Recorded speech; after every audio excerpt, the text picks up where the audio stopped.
progressive Democrats, not conservatives that call themselves Democrats, or dinos as the politicians call it, Democrats in name only. Real progressives that are not shackled by the ancient and outmoded, quote, traditional views of marriage that are espoused in this state by the Catholic Church and its Bishop Thomas Tobin. Religious persecution. Gay people in Rhode Island are prevented from full participation in our civil society, in our civil rights, by the active involvement of the Catholic Church in denying our civil rights. Civil marriage is a legal contract between two people, and the state has extended its legal authority to the church and others, not the other way around. Our civil marriage legislation does nothing to change the Catholic Church or any of its rituals. What civil marriage would do is extend that authority to other churches that wish to unite same-sex couples in marriage. That's right, it is the opposition of the Catholic Church in Rhode Island that prohibits other clergy and other faiths from following their own beliefs.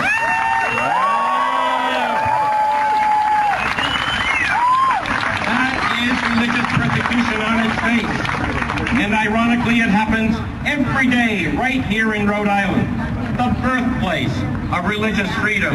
It is shameful. So I call on Bishop Tobin to let our people go, and on Bill Murphy to let his people go and vote, and on Donald Lally to let his people go and vote.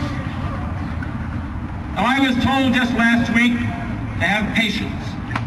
These things take time. Well, it took the Catholic Church 500 years to admit that it was wrong about Galileo, and I don't have that much time, and neither do you. The time for change is now. We finally have a leader with political courage in Washington, and it is time to send a message to the homophobic and cowardly so-called political leaders in Rhode Island.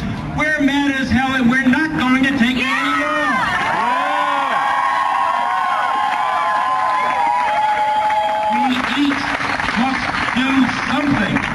To advance our cause. I ask you, are you ready to commit yourself in some way to action? Yeah! Hell yeah! I am not Harvey Milk, but I am here to recruit you. Are you ready to march with us and to march with Frank and the other courageous political leaders in this state to win this battle?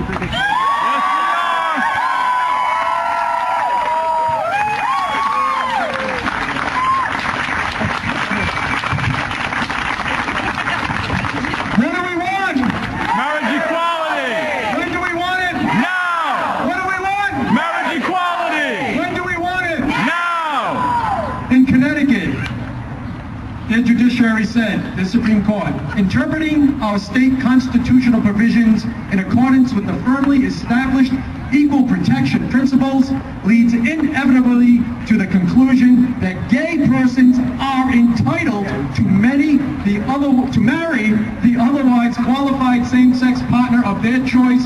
Justice Palmer declared, to decide otherwise would require us to apply one set of constitutional principles to gay persons and another to all others.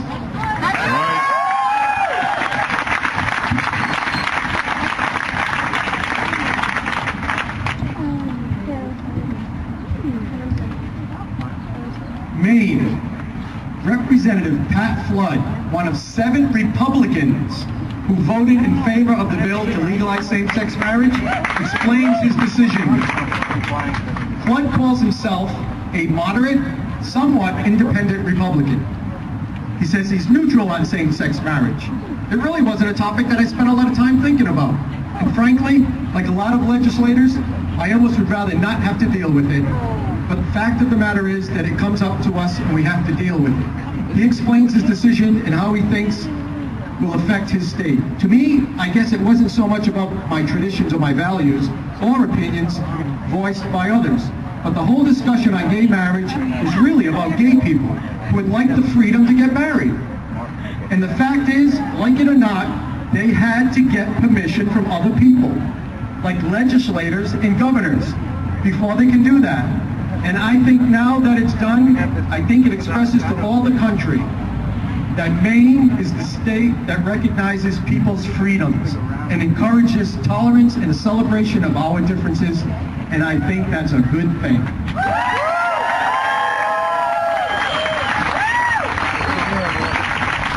And one more from Maine. Governor John Balducci said that Maine will be remembered for action Maine took to break down inequality.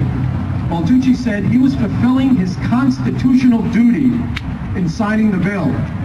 The Democratic governor cited the Maine Constitution, which states that no person shall be deprived of life, liberty, or property without the due process of law, nor be denied the equal protection of the laws, nor be denied the enjoyment of that person's civil rights, or be discriminated against. That was the governor of Maine.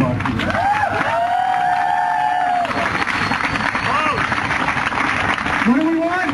Marriage equality! When do we want it? Now! With us today, we have many supporting organizations, and I'd like to identify some of them. And we're going to call some of them up to tell you what their plan of action is. First of all, as you may have known, I started with marriage equality 5 years ago. I was one of the original people who met at the Beneficent Church. We got together and we said, we are being denied our rights, what are we going to do? So we established marriage equality. I became a co-chair and I became chair. And now I'm a state representative. So you have to get involved because you can make a difference. Marriage equality. Please let's hear it for marriage equality. They've worked very hard. A lot of people have worked very hard. They are leading the way. And I know Kathy Fisher, its director, is here. Where are you, Kathy? She's been running around for the whole week getting things together on this. PFLAGs that are with us.